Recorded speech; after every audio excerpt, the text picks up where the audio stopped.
सामरी शख्सियत। सामरी मूसा अलैहि अस्सलाम की कौम का जादूगर जिसने कौम को बिछुए की पूजा पर लगा दिया था। कुरान में ये नाम 3 बार इस्तेमाल हुआ। सूरह ताहा की आयत 85, 87 और 95 में सामरी का नाम। मशहूर ये है कि सामरी का नाम मूसा इब्न जफर था।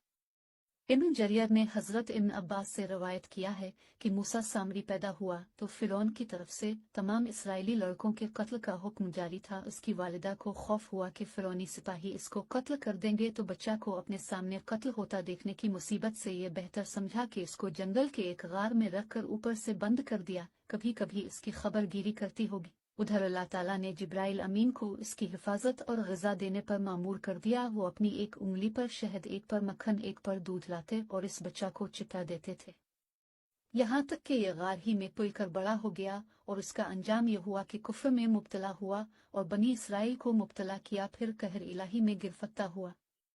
सामरी की हकीकत। ये इस शख्स का नाम नहीं है, बल्कि आई निस्बती की सरी अलामत से मालूम होता है कि ये बहरहाल कोई ना कोई निस्बत ही है, खा कबीले की तरफ हो या नस्ल की तरफ या मकाम की तरफ।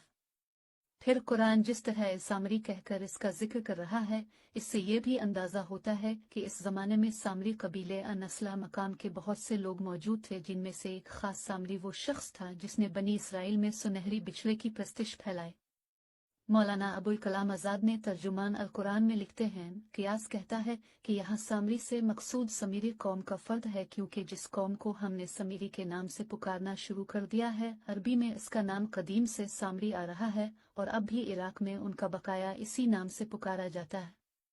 यहाँ कुरान का सामरी कहकर उसे पुकारना साफ कह रहा है कि ये नाम नहीं, इसकी कौमियत की तरफ इशारा है, यानी वो शख्स इसराइली ना था, सामरी था। इससे चंद सतूर आगे चलकर मौलाना आज़ाद लिखते हैं, बहरहाल समीरी कबाइल का असल वतन इराक था, मगर ये दूर दूर तक फैल गए थे। मिस्र से इनके ताल्लुकात का सुराग 1000 साल कब्ल मसीह तक रोशनी में आ चुका है। बस मालूम होता है कि इसी कौम का एक फर्द हजरत मूसा का भी मुतक़िद हो गया था, और जब बनी इसराइल निकले तो ये भी उनके साथ निकल आया। इसी को कुरान करीम ने इल्सामरी के लफ्ज़ से याद किया है। मौलाना अब्दुल माजिद दरियाबादी की तहकीक ये है, बाज़ जदीद मुहक्किकीन का ख्याल है कि कदीम मिस्री ज़ुबान में समर कहते हैं परदेसी, गैर मुल्की, बैरूनी को। सामरी से मुराद है कोई शख्स जो गैर इसराइली था और मिस्र से इसराइली के साथ हो गया था। बाज़ अहल लुगत का ख्याल है कि इल्सामिर बनी इसराइल के कबाइल में से एक कबीला है।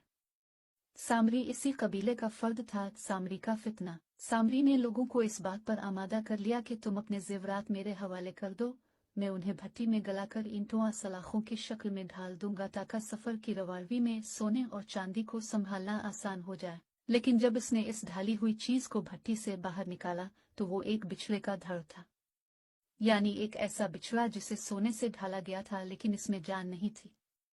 लेकिन जब इससे हुआ गुजरती थी तो इसके अंदर से बेबे की आवाज निकलती थी।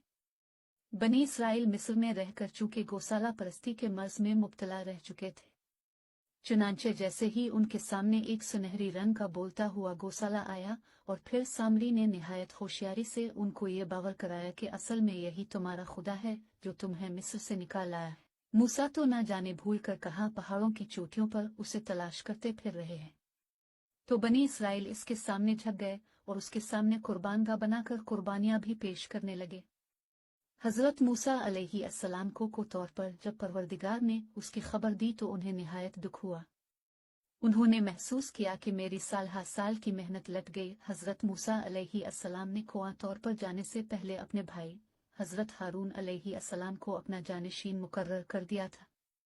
वो भी अल्लाह के नबी थे। हजरत हारून अलैहि अस्सलाम बनी इसराइल को वाज़ो नसीहत फरमाते रहते थे। एक दिन उन्होंने फरमाया, रे बनी इसराइल, तुम लोग जब मिस्र से निकले थे तो तुम्हारे पास फिरौनी कौम का बहुत सा जेवर अमानत और आरेत के तौर पर महफूज है, जबकि तुम्हारे अपने पास भी बहुत सा जेवर मौजूद है।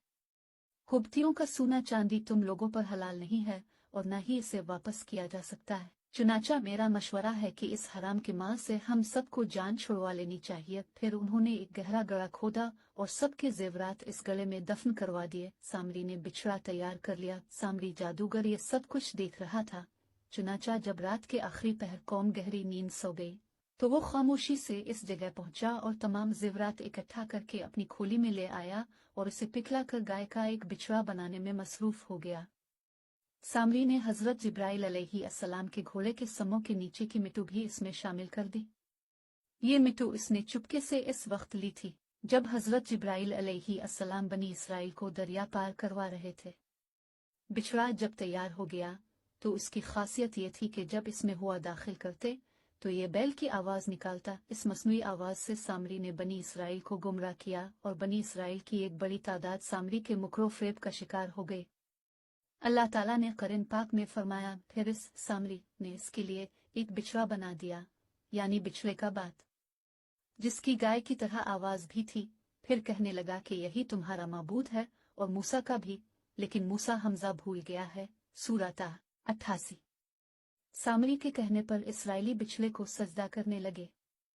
ऐसे में हजरत हारून अलैहिस्सलाम ने उन्हें समझाने और बिछड़े की इबादत से रोकने की बड़ी कोशिश की। इसराइलियों को सोने का ये गौशाला इतना अच्छा लगा कि हारून अलैहिस्सलाम के वाज़ो नसीहत की भी कोई परवाह नहीं की और बिछड़े की तज़ीम व इबादत छोड़ने से इनकार कर दिया। बारी ताला ने जब मूसा अलैहिस्सलाम को ये इत्तला दी तो वो सख्त गम गुस्से में आ गए, क्योंकि उनकी कौम ने उनसे वदा किया था कि उनकी कौम तौर से वापसी तक वो अल्लाह की इताअत व इबादत करते रहेंगे। लेकिन ना तो उन्होंने हजरत मूसा अलैहिस्सलाम की वापसी का इंतजार किया और न ही हजरत हारून अलैहिस्सलाम की बात मानी।